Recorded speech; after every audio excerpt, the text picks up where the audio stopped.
छोड़ दीजिए। सजा तो तुझे देनी ही होगी। अगर मार नहीं खाना चाहती है तो आज दिन भर मेरी नौकरानी बनकर रहना होगा। ठीक है मैडम, मंजूर है। पूजा एक दिन के लिए शालिनी मैडम की नौकरानी बन गई। शालिनी मैडम ने पूजा से खाना लाने को कहा। पूजा बाहर से खाना ले आई। शालिनी मैडम ने उससे कहा पैर दबाने के लिए। पूजा ने वही किया जो शालिनी मैडम ने कहा। ये सब अपने माता पिता को मत बताना, नहीं तो स्कूल से निकाल दूंगी। नहीं नहीं मैडम, मैं किसी से नहीं कहूंगी। असल में ये स्कूल माधव जी का है। माधव जी विधायक है और शालिनी मैडम माधव जी की बीवी, इसीलिए वो हमेशा स्टूडेंट्स पर रौब जमाती है। आज भी उन्होंने यही किया। शालिनी मैडम ने पूजा से कहा, तू यहीं रुक, मैं भी बाथरूम से आती हूँ। शालिनी मैडम बाथरूम चली गई। शालिनी वहीं बैठी रही और तभी बाथरूम के अंदर से चीखने की आवाज आई, बचाओ बचाओ, छिपकली छिपकली। पूजा चौंक गई। अरे मैडम चिल्ला क्यों रही हैं? पूजा तुरंत दौड़कर बाथरूम के पास गई और बाथरूम का दरवाजा खोल दिया और देखा शालिनी मैडम बेहोश होकर बाथरूम में पड़ी है और उनके ऊपर एक छिपकली बैठी हुई है। पूजा को देखकर वो छिपकली भाग जाती है। पूजा सभी को बुलाती है और फिर शालिनी मैडम के चेहरे पर पानी का छींटा मारकर उन्हें होश में लाती है।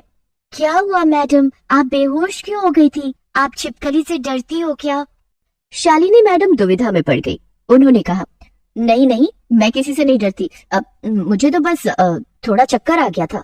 लेकिन पूजा को जो समझना था वो समझ गई। इसका मतलब शालिनी मैडम सिर्फ छिपकलियों से डरती है। अगले दिन शालिनी मैडम क्लास में आई और किसी स्टूडेंट को मारने लगी। हर रोज ये सब सहते सहते सारे स्टूडेंट परेशान हो गए। ये शालिनी मैडम ने तो परेशान करके रख दिया है, वो किसी की बात ही नहीं सुनती है। मैं तो मेरे माता पिता को बताने वाली हूँ। नहीं, ये गलती कभी मत करना। तुझे पता है ना शालिनी मैडम का पति कौन है? ये सोचकर ही सभी डर गए। उधर शाम को शालिनी मैडम घर पहुंची और उनके पति माधव जी ने कहा, आज फिर से किसी बच्चे को मारा है क्या? और नहीं तो क्या।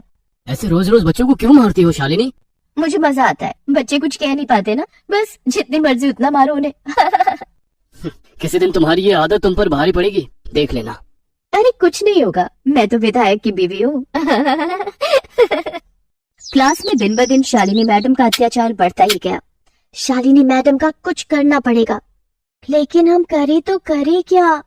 तभी पूजा ने कहा, सुनो सब लोग, मेरे पास एक प्लान है। मुझे पता है कि शालिनी मैडम किस चीज से डरती है। किस चीज से? छिपकलियों से। मैं कल सबके लिए एक प्लास्टिक की छिपकली लाऊंगी और जब जब शालिनी मैडम हमें मारने आएंगी, हम उनके हाथ पर उस छिपकली को रख देंगे। अरे वाह, ये तो मस्त प्लान है। अगले दिन पूजा स्कूल में बहुत सारी प्लास्टिक की छिपकलियां लाई और सभी में एक एक करके बांट दी। कुछ देर बाद शालिनी मैडम क्लास में आई और बोली, आज सभी ने होमवर्क किया है ना? Yes madam. फिर भी मैं किसी न किसी के होमवर्क में तो नुक्स निकाल ही लूंगी और फिर उसे मारूंगी और उससे अपना काम करवाऊंगी। लेकिन शालिनी मैडम को नहीं पता था कि बच्चे आज पूरी तैयारी के साथ आए थे। शालिनी मैडम ने एक स्टूडेंट के होमवर्क में नुक्स निकाला और उससे कहा, अपना हाथ आगे करो। उस स्टूडेंट ने बैग से प्लास्टिक की छिपकली निकाली और शालिनी मैडम के हाथ पर फेंक दिया। छिपकली छिपकली, बचाओ बचाओ। शालिनी मैडम क्लास भर में दौड़ने लगी, बचाओ बचाओ। उनका सर जाकर दीवार से टकराया और वो बेहोश होकर गिर पड़ी। क्लास भर के सभी बच्चे हंसने लगे। आज तो बाल बाल बच गए।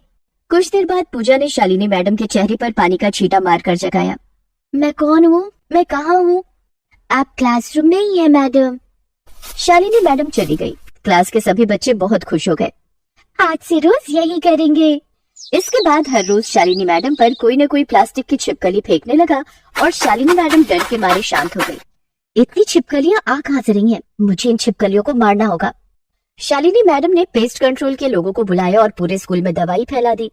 स्कूल की सारी छिपकलियां मर गई। एक दिन पूजा ने क्लास में सभी से कहा, शालिनी मैडम को ये नहीं पता है कि हमारे पास प्लास्टिक की छिपकलियां हैं। और ये बात शालिनी मैडम ने सुन लिया और वो सामने आ गए। अच्छा, तो ये सब तुम्हारा क्या धरा है? आज तो तुम्हें सजा मिलेगी। शालिनी मैडम ने पूजा को एक अंधेरे कमरे में बंद कर दिया। स्कूल खत्म होने दो, उसके बाद तुम्हें देखती हूँ मैं। पूजा डर गई। पता नहीं आज मैडम मेरे साथ क्या करेंगी, मुझे तो सोचकर ही डर लग रहा है। पूजा कुछ घंटों तक उसी रूम में बंद रही। वो डर के मारे कांपने लगी। तभी उसके सामने एक छिपकली आई और बोली, पूजा डरो मत, मैं हूँ तुम्हारे साथ। तुम बात कैसे कर सकती हो? क्योंकि मेरे पास जादुई शक्तियाँ हैं। तुम्हारी शालिनी मैडम की वजह से मेरा परिवार मारा गया है। मैं बदला लेना चाहती हूँ। मैं तुम्हें इच्छाधारी छिपकली में बदल देती हूँ। शालिनी मैडम जब इस कमरे में आएंगी तब तुम छिपकली बन जाना। उस छिपकली ने पूजा को इच्छाधारी छिपकली बनने की शक्ति दे दी। शाम को शालिनी मैडम उस कमरे में आई। पूजा, अब तेरा क्या होगा? आज तुझे मैं बहुत मारूंगी। शालिनी मैडम के हाथ में चाबुक था। वो चाबुक लेकर पूजा की ओर बढ़ने लगी और तभी पूजा छिपकली में बदल गई और शालिनी मैडम पर छलांग लगा दिया। अरे बाप रे, तो छिपकली है, बचाओ बचाओ, इच्छाधारी छिपकली, बचाओ बचाओ। शालिनी मैडम दौड़कर स्कूल के बाहर चली गई और कभी भी वो नहीं लौटी। उन्होंने स्कूल आना ही छोड़ दिया। सभी शालिनी मैडम के अत्याचार से बच गए और वो छिपकली पूजा की दोस्त बन गई। मधु रसोई में खाना बना रही थी। उसकी सास जानकी वहीं पर खड़ी थी। इतने में मधु को पाद आ गई और उसने मन ही मन सोचा, अरे यार, अब क्या करूं? धीरे से छोड़ देती हूँ। मधु ने धीरे से पाद बार दिया, लेकिन उस पाद की इतनी बदबू थी कि जानकी ने हाथ से अपनी नाक बंद कर ली। अरे बहू, ये बदबू कहाँ से आ रही है? पता नहीं माँ जी, बाहर से आ रही होगी। मधु ने बात को टाल दिया। मधु के पेट में हमेशा से कुछ न कुछ गड़बड़ चलता रहता था, इसीलिए मधु हमेशा परेशान रहती है।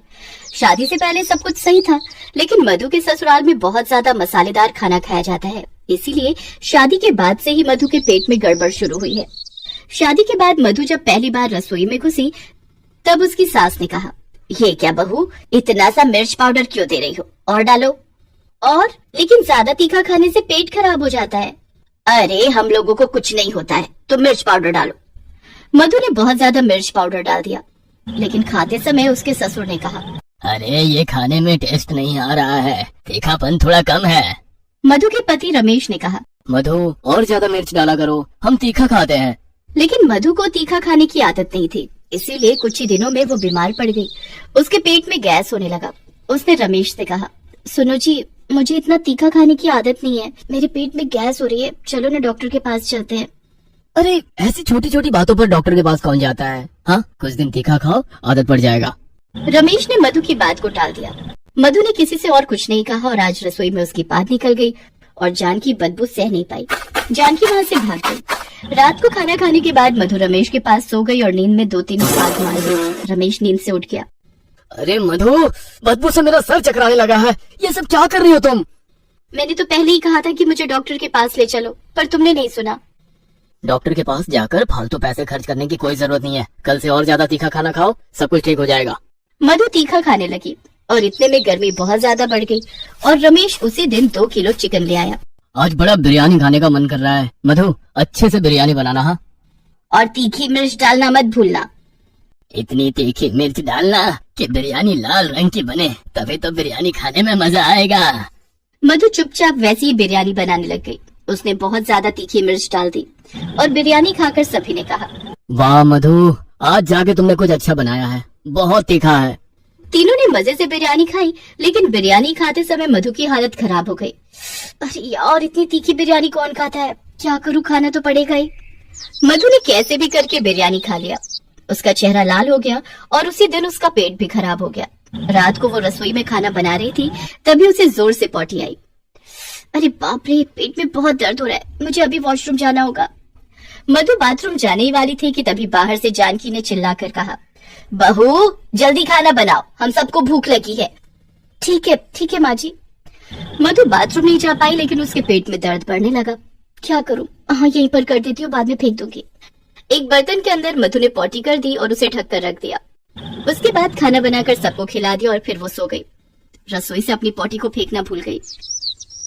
अगले दिन फिर से खाना बनाते वक्त उसे पॉटी आई। एक काम करती हूँ, उसी बर्तन में कर देती हूँ।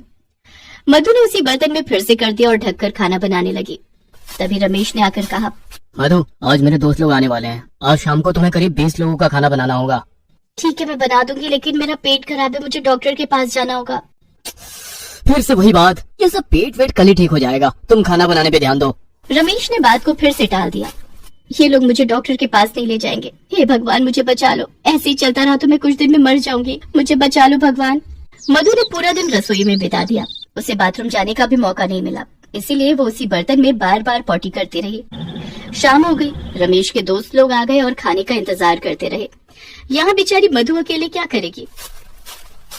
खाना तैयार हुआ? नहीं, थोड़ा बाकी है। और कितना टाइम लगेगा मधु, कुछ तो हुआ होगा। अरे इस बर्तन में क्या है, ये बर्तन तो ढका हुआ है, मैं यही पहले ले जाता हूँ। अरे नहीं वो नहीं, रमेश के पास मधु की बात सुनने का टाइम नहीं था। वो उसी बर्तन को ले गया जिसमें मधु ने पॉटी करके रखी थी और अपने दोस्तों को वही सर्व कर दिया। सभी दोस्त लोग छीछी करने लगे। छी छी छी छी छी, हमें घर बुलाकर पार्टी खिलाता है। तुझे शर्म नहीं आई रमेश? आज से तेरे साथ सभी दोस्ती खत्म। ये बोलकर सभी चले गए। रमेश शर्म के मारे चुप हो गया। मधु रोने लगी और रोते हुए उसने सब कुछ बता दिया। मैं बार बार कह रही थी कि डॉक्टर के पास ले चलो, लेकिन तुमने नहीं सुना। तुम्हारी वजह से हुआ है आज ऐसा। रमेश को अपनी गलतियों का एहसास हुआ। मधु को डॉक्टर के पास ले जाया गया। डॉक्टर ने ज्यादा तीखा खाने से मना कर दिया। उसके बाद से मधु के हिसाब से ही खाना बनने लगा और सभी खाने भी लगे और इसी तरह धीरे धीरे सब कुछ ठीक हो गया।